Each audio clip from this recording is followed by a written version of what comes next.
This is problem 11.101 on page 684. A pump is located near the edge of the horizontal platform shown. The nozzle at A discharges water with an initial velocity of 25 feet per second at an angle of 55 degrees with a vertical. Determine the range of values of the height h for which the water enters the opening BC.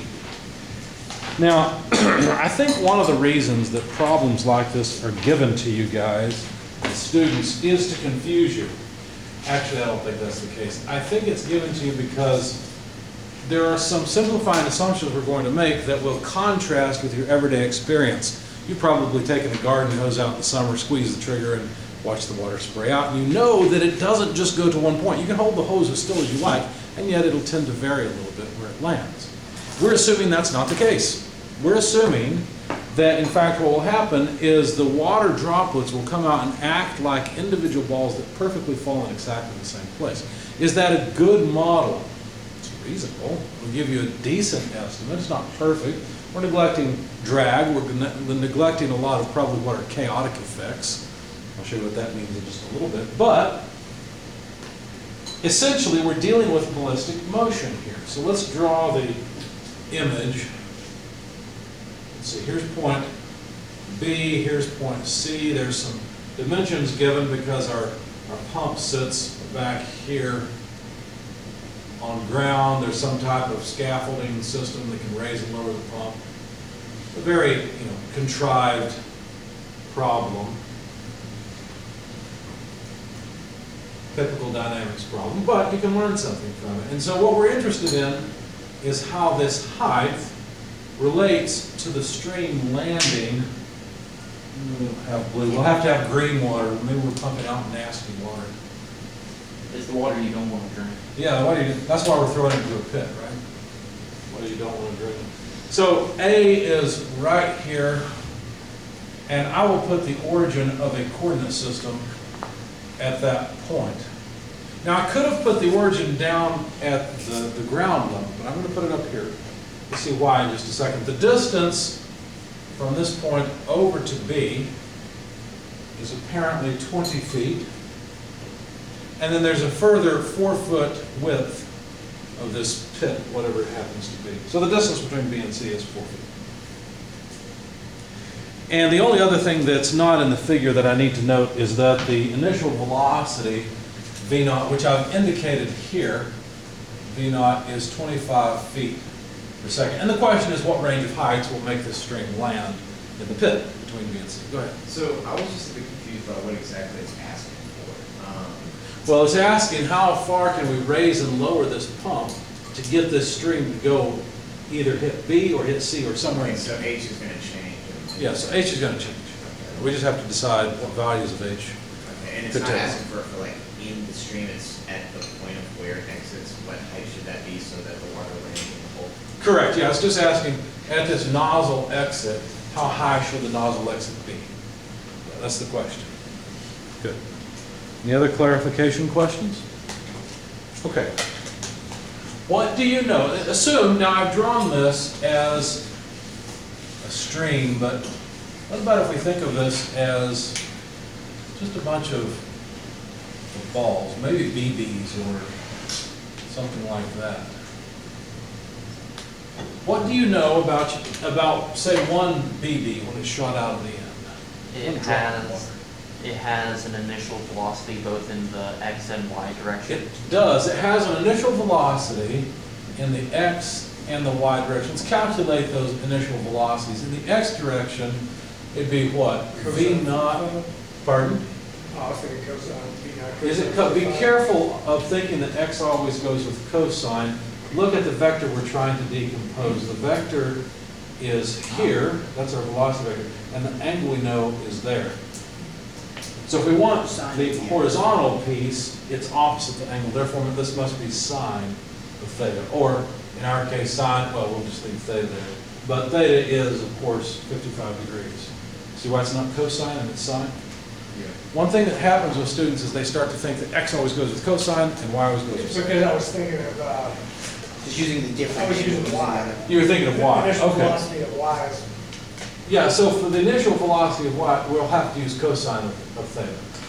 And this is not supposed to be a theta, that's a. Like I said, it was backwards, because instead of using the 55, I was looking at the 45-degree angle. Well, there's no 45, there's a 35-degree angle. So we could use 35 cos theta, 35 sin It's theta. because I can't add. You can't add, okay, that's It's fair. because I can't add. The more calculus I do, the less I can add. Isn't 100 degrees a right angle? Okay.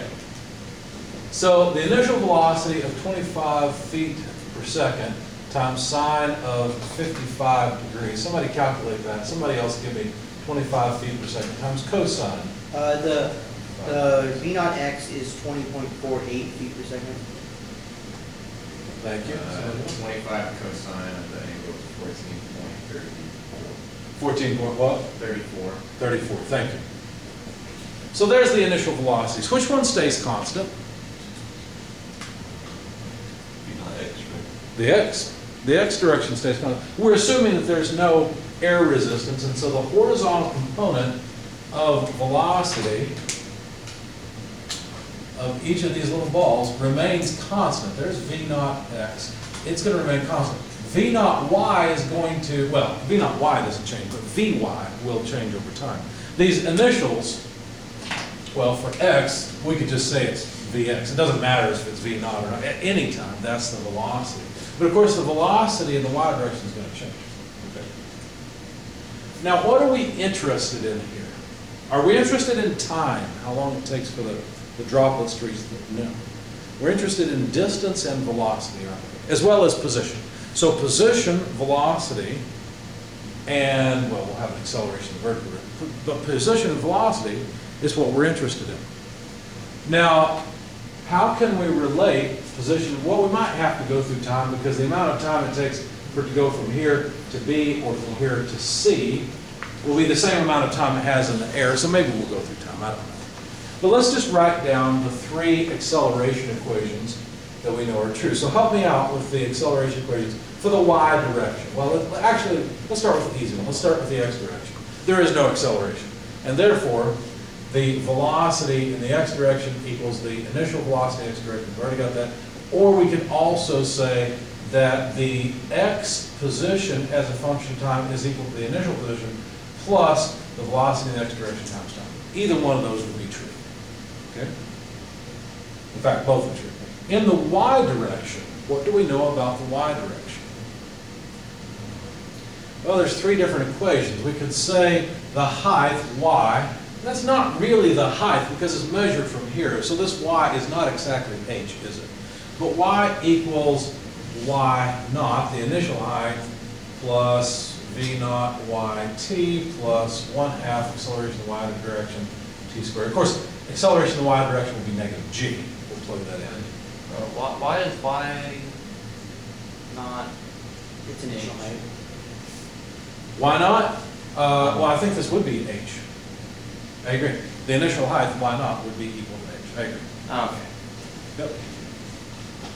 It's hard to know if you're saying why not or why not, but either way. Okay, that's true. What else is true? What other equation could we use? Well, we could say Vy equals V naught y plus acceleration in the y direction t. That would be true. Or in other words, of course, the acceleration in the y direction is negative g. Notice so far, everything I'm writing are equations that describe the entire time of flight, the entire positions of flight. It's everything. It's the whole path. Okay? What else is true? There's one more equation where we don't have time. Do you remember how it goes? It's Vy squared equals V naught y squared plus 2ay delta y, if I write it for the y axis. And of course, the acceleration in the y direction is g. Any one of these equations may be useful to me. I think maybe this one won't be particularly useful because I'd eventually like to apply one of these equations, or maybe two of them, to 2 points, A and B, and then A and C. Right? I don't really care about the entire flight. I just care about the position that the particles of water end up in. That's what I care about. So I don't think, after all, this one's going to help me much because if I apply this, say, to a final position, so that this is the total change in y, well, the total change in y would end up being h. That's somewhat interesting, but I really don't care about the final velocity in the y direction. That's what this equation would give me, is the final velocity in the y direction. So I don't think this one will be very useful. It may be true, but I don't think it'd be very useful. I can tell you how fast it's going down once we reach C or B, for example. Go ahead. Never mind. Okay.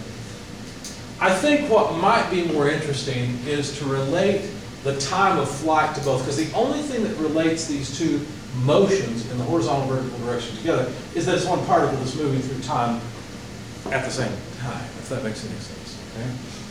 So I think what I can do is quantify the time of flight from here, because think about it, if I apply this equation which talks about the x position of these particles versus time, if I apply that to 2 points, say A, B, and then A to C, then I can find out an expression for how much time it takes to fly, right?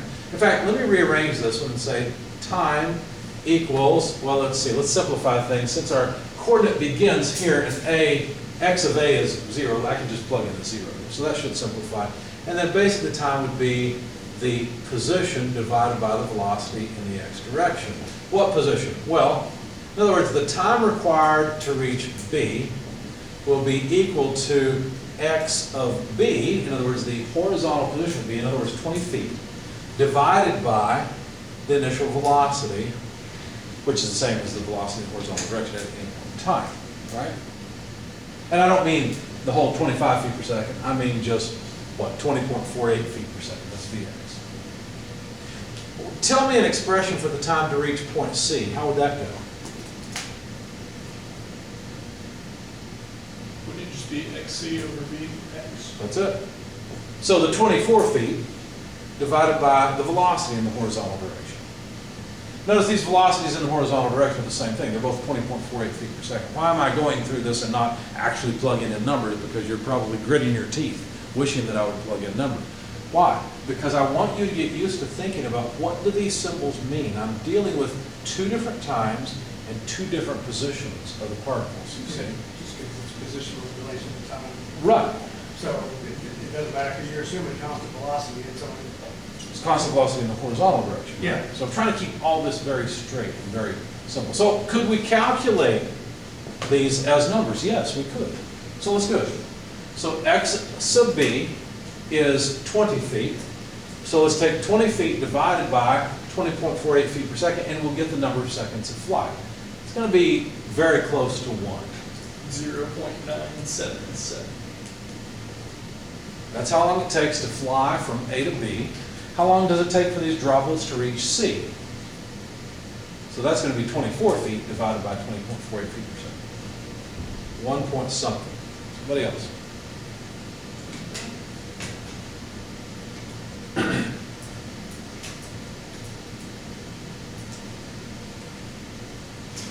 1.67. Is it that much difference? I'm getting 1.39. That sounds more correct. It should be 24 divided by 20.48. I got Right. 1.172. Velocity. That sounds even better. 1.17? 2. 2. Anyone second that? Yeah, I did it wrong. Okay. 1.172. Yep, that's where I got it.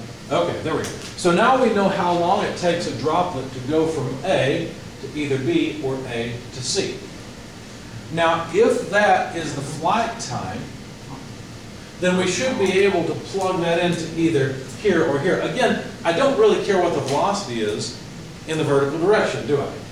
Now, I could take these two, put them together. What do you think I would get if I say, you know, I don't care about the, say, final velocity for this flight time, but I could put it together with this and eliminate this velocity in the y direction because I don't care about it. What do you think I would get when I put these two equations together?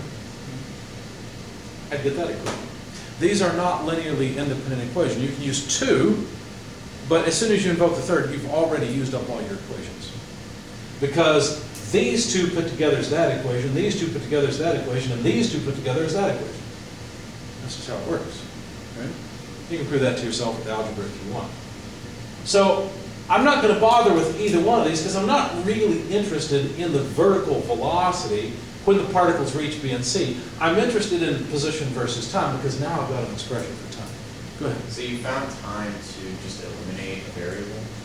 I found time because I do have to relate the vertical and horizontal motion. They are related in the sense that the particle exists at an x and y coordinate at the same time. Does that make sense? But now that I've got those times, I can plug them in here and find the y position. Or better yet, I could say the y position, what is y of C and y of B? Negative H. 0? Well, it depends. We said the initial height is y naught is h, but that's not really true. This would be 0. Negative H? So it's negative h. You see how y is negative h? Why is it negative h? Because if the particle's here, it's down below the origin by h units. So it's negative h. You see, you have to be very careful about what these things are. So in both cases, this is simply going to be negative h. Whether I'm talking about flat time to reach B or flat time to reach C, doesn't matter. Right? And so now, I could use this equation. Let's clean it up a bit.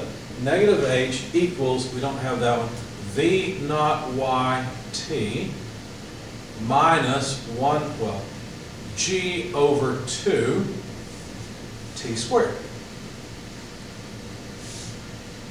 Now, I don't really want that negative sign. I want to know the height. So, I'll just say height equals g over 2 t squared minus v naught y t. And you might look at this and say, oh my goodness, is this a quadratic equation? No, it's not. We're not looking for t. We know t. We can simply plug it in. So the height required to reach point B will be g over 2, well, let's plug in numbers. What are we in? English units, so 32.2 feet per second squared. The time to reach B is TB 0.977 seconds. That has to be squared. Minus, and I'm way off the video, I apologize if you're watching the video, minus V naught YT. Well, V naught Y is, I'm just writing minus 14.34 feet per second multiplied by the time of flight to reach B again. So 0.977 seconds. I know I'm off the video, again I apologize. So the seconds squared will cancel, and the seconds will cancel in the second term. We'll get feet for the first term and feet for the second. So plug into your calculators 32.2 over 2 times 0.997 squared, so 0.977 squared.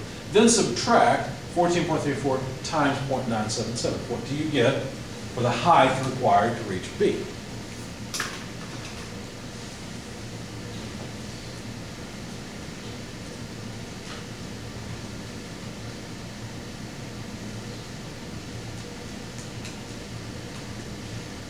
Can't read my chicken scratches, just let me know.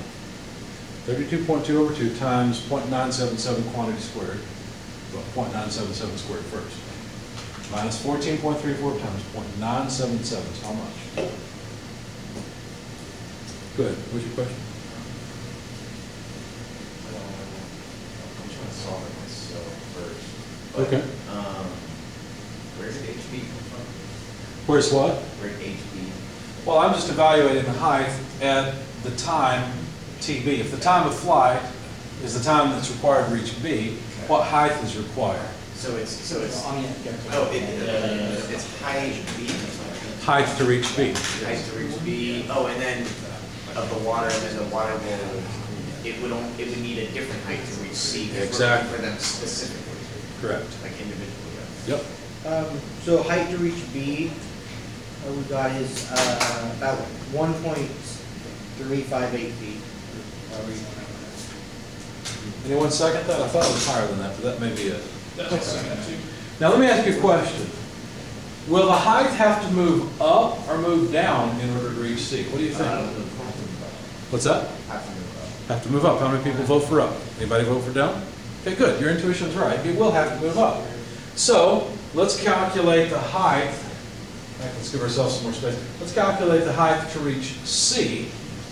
Now it's not obvious from the equation, right? If I plug in a bigger T, will this term be bigger or will this term be bigger? Well, notice that this 1.172 is going to make this grow faster than that does. So sure enough, we'll have 32.2 feet per second squared over 2 multiplied by a time of flight of 1.172 seconds quantity squared minus 14.34 feet per second, because that's the initial velocity in the y direction, times 1.172 seconds.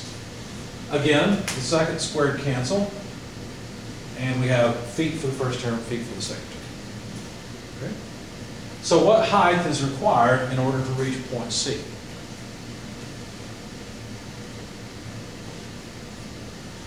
You guys wouldn't mind to compute it? I would appreciate it.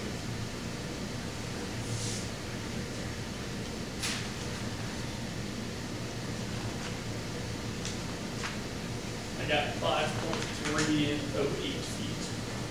5.308 feet. Anyone second that? Quite a difference. Why such a difference? Why that much difference? Notice we're dealing with a parabola. As you go up, that parabola moves out, but it doesn't move out very fast because it's really tailing I off. was gonna say, it gets exponentially harder for it to go out the more Yeah. you go. Yeah. If you were going for somewhere shorter, it wouldn't be. To be more sensitive to the height. Yep. Because of that low velocity, gravity takes a hold of it. Just starts accelerating it like crazy. That's right. Any questions or comments?